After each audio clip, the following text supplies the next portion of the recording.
Hello बच्चों, let's read this question. The question says, list out any 4 characteristics of fundamental rights. हमारा question हमसे पूछ रहा है कि फंडामेंटल राइट्स के हमें 4 कैरेक्टरिस्टिक्स बताने हैं. ठीक है, आइए अपना आंसर देखते हैं. हमारे आंसर का की कॉन्सेप्ट है, some rights which are fundamental to our life are given a special status in our constitution. ऐसे राइट्स जो फंडामेंटल हैं, बिल्कुल जरूरी है, बेसिक जरूरतें हैं जिनके अंदर हमारी, वो उनको स्पेशल स्टेटस दिया गया है कॉन्स्टिट्यूशन में. These are called fundamental rights. इनको हम क्या बोलते हैं? फंडामेंटल राइट्स बोलते हैं. ठीक है, चलो आओ अब इनके करेक्टरिस्टिक्स देख लेते हैं. फर्स्ट है universal. These rights are universal, which means they are for all the citizens of India without any discrimination. Universal का मतलब यहाँ पे है कि जितने भी फंडामेंटल राइट्स इंडियन कॉन्स्टिट्यूशन में हैं, वो सारे ही सभी इंडियन सिटीजन्स को मिलते हैं, प्रोवाइड होते हैं.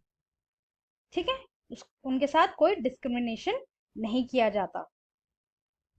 सेकंड है restrictions. Our rights are not absolute. हमारा जो राइट है वो एब्सोल्यूट नहीं है. इसका मतलब, एब्सोल्यूट का मतलब होता है बिल्कुल 100%.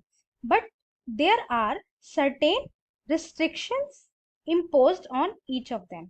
कुछ रिस्ट्रिक्शंस भी हैं, 100% एब्सोल्यूट नहीं है, लेकिन कुछ रिस्ट्रिक्शंस जो है हमारे राइट्स पर. थर्ड पॉइंट है justiciable. Fundamental rights are justiciable, means citizens can move to the courts if any individual or government is violating his or her rights. हमारे जो rights हैं fundamental, वो justiciable हैं. इसका मतलब होता है कि ऐसी कोई भी सिचुएशन हमारे सामने आ जाती है कि कोई इंडिविजुअल ने हमें हर्ट किया हो, हमें नुकसान पहुंचाया हो, या फिर कोई गवर्नमेंट इंस्टीट्यूशन ने हमारे साथ कुछ गलत किया हो. ऐसे केस में हम लोग जो है जुडिशरी के पास, कोर्ट में जा सकते हैं. ठीक है. फोर्थ पॉइंट है suspendable. These rights can be suspended in the event of national emergency. हमारे जो राइट्स हैं उनको सस्पेंड कर सकते हैं, लेकिन बस एक ही सिचुएशन में. कब? जब इमरजेंसी लगी हो, नेशनल इमरजेंसी हमारी कंट्री में, इंडिया में लगी हो, तब हमारे फंडामेंटल राइट्स को सस्पेंड किया जा सकता है. ठीक, आपको ये चारों ही जो फीचर्स हैं, इसके करेक्टरिस्टिक्स हैं, वो समझ आ गए होंगे. ठीक है, I hope you understood. Thank you and best of luck.